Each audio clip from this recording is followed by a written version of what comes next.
Nous avons été, je dirais, il y a 2 ans, en 2012 spécifiquement, cooptés pour faire partie du projet PASSIR.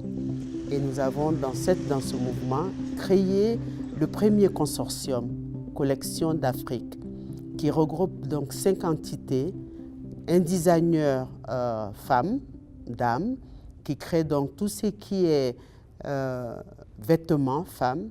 Nous avons un designer homme, qui donc est le créateur de tout ce qui concerne les chemises tendance africaine. Nous avons un designer enfant, une jeune dame, la marque Yaleri. Nous avons à notre sein la marque Ayane, qui est accessoires et mode. Notre effectif est composé, je dirais, globalement de 98% de jeunes filles. Ce qui fait de nous une société, une entité, une entreprise sociale. Le projet PASSIR m'a permis de créer complètement, je dirais, toute pièce montée, mon atelier de confection.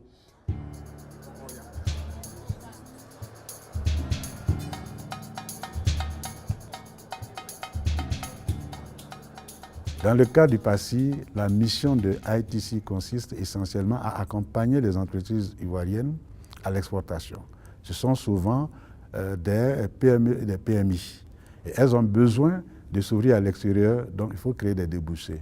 Et l'occasion que donne ITC à ces structures, c'est souvent prendre part à des salons, des missions commerciales, même du sourcing également, comme c'est le cas présentement en Afrique du Sud où nous sommes. La trentaine de créateurs et de créatrices couvre les différents panels, je dirais, de la création, puisqu'ici, rassemblés à Djobour aujourd'hui et même étaient rassemblés à Cape Town, nous avions tous les créateurs Côte d'Ivoire de bijoux, d'accessoires, de chapeaux, de barrettes. Nous avons aussi tous ces créateurs de chemises, le pain baoulé, l'effervescence de cette étole qui est faite main, mais qui sied très bien aux chemises modernes. Nous avons aussi toutes ces créatrices de vêtements de femmes tissés, associés à des tissus de qualité, comme le lin, comme le coton, ou même le coton tissé main. Nous avons aussi avec nous, autour de cette table, de ce Sourcing Africa, des éléments qui viennent du patrimoine d'Afrique, que nous voulons montrer au monde, leur faire consommer de l'afro contemporain. Nous, en tant que Chambre de commerce, les 2 composantes qui nous intéressent dans le cas du PASSIR, c'est l'appui institutionnel, c'est-à-dire l'appui aux institutions d'appui au commerce. Et la 2e composante, c'est l'amélioration de la compétitivité des entreprises exportatrices, c'est-à-dire à l'international.